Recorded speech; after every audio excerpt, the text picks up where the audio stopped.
أعوذ بالله من الشيطان الرجيم. أعوذ بالله من الشيطان الرجيم. بسم الله الرحمن الرحيم. بسم الله الرحمن الرحیم. یہ بچوں سبق نمبر 4.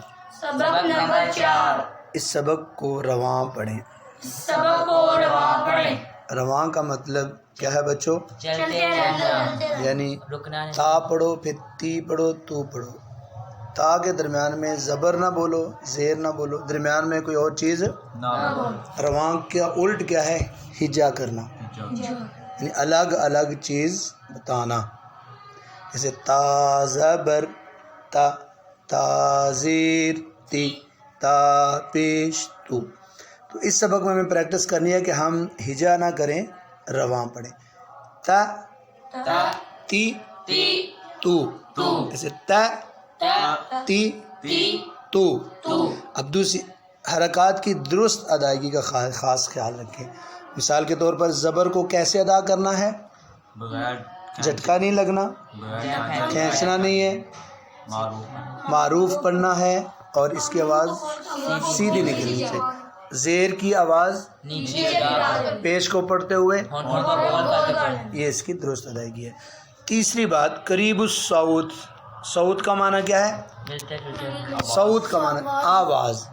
صوت عربی زبان کا لفظ ہے، اس کا معنی ہے آواز. تو قریب پاس، پہلے، پاس نہیں، پاس یعنی جن کی آواز آپس میں ملتی جلتی ہے ان کو عربی میں قریب الصوت. تو نیچے انہوں نے لکھے ہیں کہ تا کی آواز کس سے ملتی جلتی ہے؟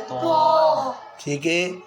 زا کی زال اور زوا سے، اس طرح زال کی ان دونوں سے، سا کی سین اور صاد سے، اسی طرح دال کی دود سے اگر موٹا نہ کریں گے تو، کاف کش والے کی قاف سے اگر موٹا نہیں کریں گے، ہا سے، حمزہ زبر آ، اس کے بعد عین سے عین زبر آ.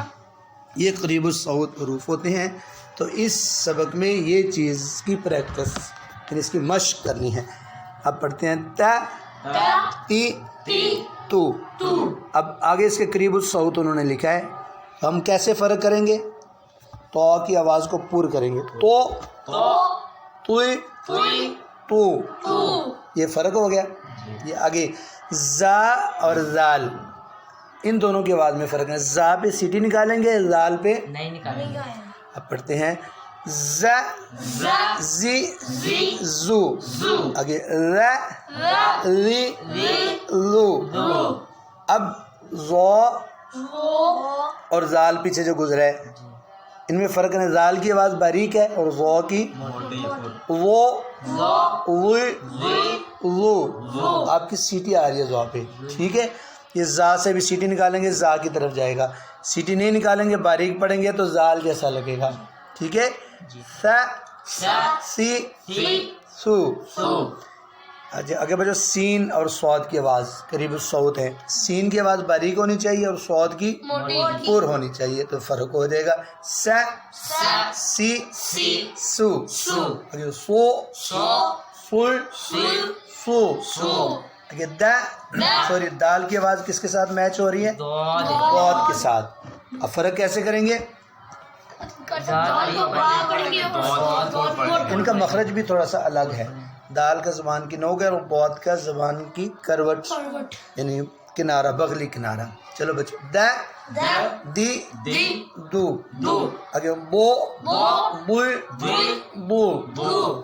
آگے کاف اور قاف میں فرق کریں گے. ایسے تو مخرج کا فرق ہے. قاف میں زبان کی جڑ اور نرم تالو ہے، اور کاف کش والے میں زبان کی جڑ اور اس کے مقابل مطلب سامنے سخت تالو ہے. شاباش. کا کی پو.